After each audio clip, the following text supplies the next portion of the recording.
Hey everybody, welcome back to the program. Today I'm counting down my top 10 albums of 2019, and we're gonna kick things off with number 10, Malibu Ken's debut album. I mean, what else can I say? I talked a lot about this record in my Pick of the Week episode, so check that out if you haven't already. But to sum up, we have Tobacco and A$AP Rock teaming up, and they made this brilliant record between the rhymes and the beats. This album will continue to deliver new experiences every time I listen to it. Coming in at number 9, we have Nick Cave and the Bad Seeds with GHOSTEEN. You know, ever since I heard Red Right Hand on an episode of The X-Files back in the 90s, Nick Cave has been on my radar. Since then, the group has morphed and changed, but their latest album continues the sound from their previous record, Skeleton Tree. This one is full of aching vocals by Cave. It's a very somber record. It's really well produced. It's subtle, sparse, yet incredibly emotional. And unfortunately, their longtime keyboardist, Conway Savage, died during the recording of this record due to a brain tumor. And so, unfortunately, just like Skeleton Tree with the loss of Cave's son, we have another loss in the Nick Cave and the Bad Seeds family. And so this record is a dedication to him. And for me, on a personal level, I did have a couple deaths in the family this year in 2019. And so I really resonated with the record on that level. So music is a universal language. And yeah, I think we can all get a little something out of this record. At number 8, I have Vampire Weekend with Father of the Bride. And I have to admit, I didn't think much of this album on first pass. It seemed too long and meandering in style. But I don't know, I came back to it for whatever reason months later, and it was like a completely different album. Songs that I hated at first became my favorites, and then this overall concept started to emerge, and I just really appreciate the direction the band took on this record. I mean, they so could have like gone back to the well and given us another release like their first album, but instead, you know, we have this myriad of style and rhythm and lyrics, and it feels very freeing for the band. It's also their first record on a major label. I really came to enjoy this record. I don't think it's too long, and I love the nuance of it and how each song is a little bit different than the last. So if you were in my shoes, say you listened to it once, you didn't like it, I encourage you to go back, take a second, third, fourth listen, because there are a lot of great moments on this record. At number 7, I have Angel Olsen with All Mirrors. So my first experience with her was on My Woman, and while that album had a kind of a Roy Orbison, Wallace Sound, Americana vibe, on this record she takes those same elements but sort of adds a bit of modern classical to it. At times she captures this joy of golden age musicals, and other times she dives into these dark, moody, mysterious places, all while this amazing string orchestra underscores the entire album. And just like Vampire Weekend, at first I didn't think much of this record, but then it really started to grow on me. And the more I heard it within the album context, the more I fell in love with just how well put together this record is. It's just, it tugs at my heartstrings. What can I say?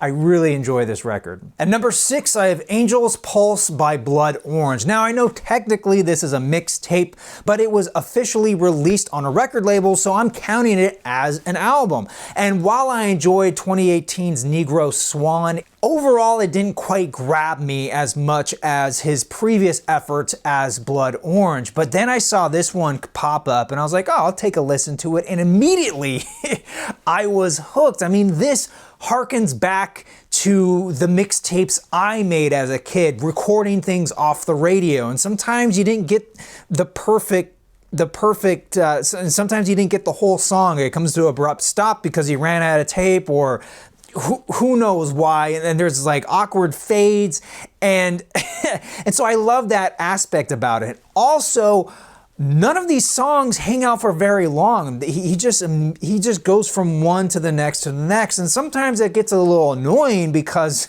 as soon as I get into a groove of one song, he immediately goes to the next. But really all that does is make me want to go all the way back to the record and listen to the whole thing all over again. Overall, it's got this lovely psychedelic filter through the whole record. There's instrumental moments, 80s R&B mixed with some avant-garde jazz. Oh my gosh, it's just got so many different elements going on that you're bound to pick up on a single or two, or if you're like me, you'll end up loving the whole thing. Coming in at number 5, I have HELADO Negro with This Is How You Smile.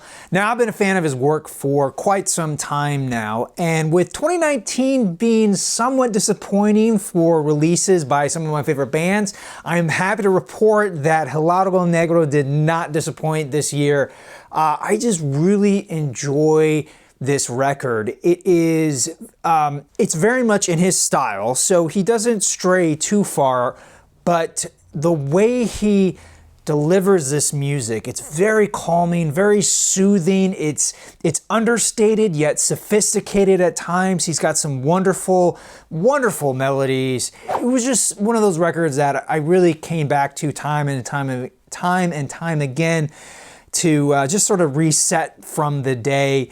And man, what can I say? This album hooked me from track 1. At number 4, I have Tyler the Creator's Igor. The way he can blend dance, electronic, soul, jazz, and real-world sounds to craft his own unique brand of hip-hop, it just blows me away. He is just a true artist, and I love what he comes up with. I mean, there are moments of just pure pop bliss, and at other times there's this rawness, this deep dive into introspection, and they could be songs right next to each other, and yet it all flows together. It's just a wonderful mix. It's just masterful production. It really has mass appeal. Even to those who say they don't like hip hop, give this record a shot. I think you're really gonna enjoy it. At number 3, I have CHROMATICS, Closer to Gray. So I really got into the band, I'd say right about 2012 with their 4th album, Kill for Love. And this record, gosh, that was 2012. This came out 2019, 7 years later. They picked up right where they left off. This album carries that chromatic sound, and it's just, it opens with a cover of The Sound of Silence, which made me fall in love with that song all over again. And there's another cover of a Jesus and Mary Chain song, but overall there's a dozen songs on here, and it just perfectly flows through dance tracks mimicking songs from the 80s and 90s to more somber pieces, slower songs, and tying this all together is their wonderful brand of synthesizers that I just can't get enough of. I love the vocals done by Ruth, the guitarist for the band. She just has this airy breathiness that is really what I feel kind of harkens back to like the French 60s pop music. Just, it makes me feel so cool listening to this record. I kept going back to this record this year. I really, really enjoyed it. This to me is the kind of stuff that I love to listen to. At number 2, I have Anderson .Paak with Ventura. This is neo-soul mixed with R&B roots and 70s Motown funk. This is a feel-good party starter album featuring great collaborations with such artists as Andre 3000, Smokey Robinson, and Brandy, just to name a few others. And throughout all of this is Anderson .Paak's wonderful voice and just sense of style and sense of musicality. I love the way he hears the world and puts it down onto a record. Oh man, this is such a great record. I love the feeling that it leaves me. And I kind of already mentioned this, but 2019 was kind of a difficult year for me personally. And so this record was really just I would say, a lifeboat in a very rough sea. It kept me afloat. It kept me, you know, for an hour or so, I'd put it on and just forget about my problems. And so that, in that sense, this record means a lot to me. And at the #1 spot, I have ANAMANAGUCHI's USA. Now, I've been a longtime fan of the band, and I've always enjoyed their happy-go-lucky, chiptune-laden guitar rock. So when I heard the first single off this album, I was a little disappointed. You know, this wasn't the same group of guys. It was glitched out, messy, unfamiliar. But then something happened when I finally heard the whole album, and it got to me. Something about what these guys are going through, it got to me emotionally. It's kind of a weird, oh, I shouldn't say it's a weird thing to say, but for a mostly instrumental band with video game sound effects, it's kind of a weird thing to say unless you grew up playing video games and you had emotional moments in the story arc of some games.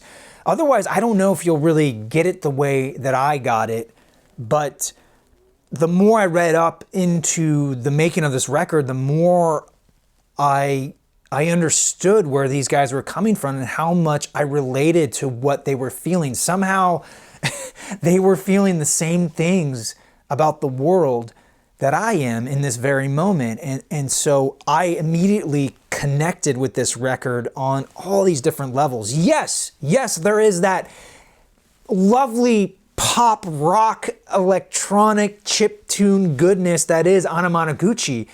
But then you have these layers of sadness, darkness, unknown, and unknowable. Every song on here makes me feel something, and it's a concept record. It's a whole record.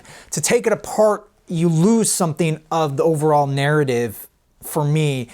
And so, you know, every time I listen to this, I get more and more out of it. It feeds this part of me that you know, feels sadness, feels happiness, feels upset, feels powerless to change to make any sort of change. And I guess it's comforting to know that other people feel the same way. as sort of kind of, as honest as that is, I mean, it's true. I mean, that's how I feel. So, oh my goodness. I really, really enjoyed this record. With all that said, leave me your top 5, top 10 records of 2019 in a comment down below.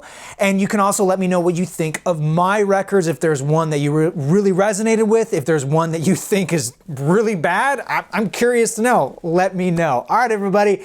Thank you all again so much for watching. Thank you for making this show what it is today in 2020.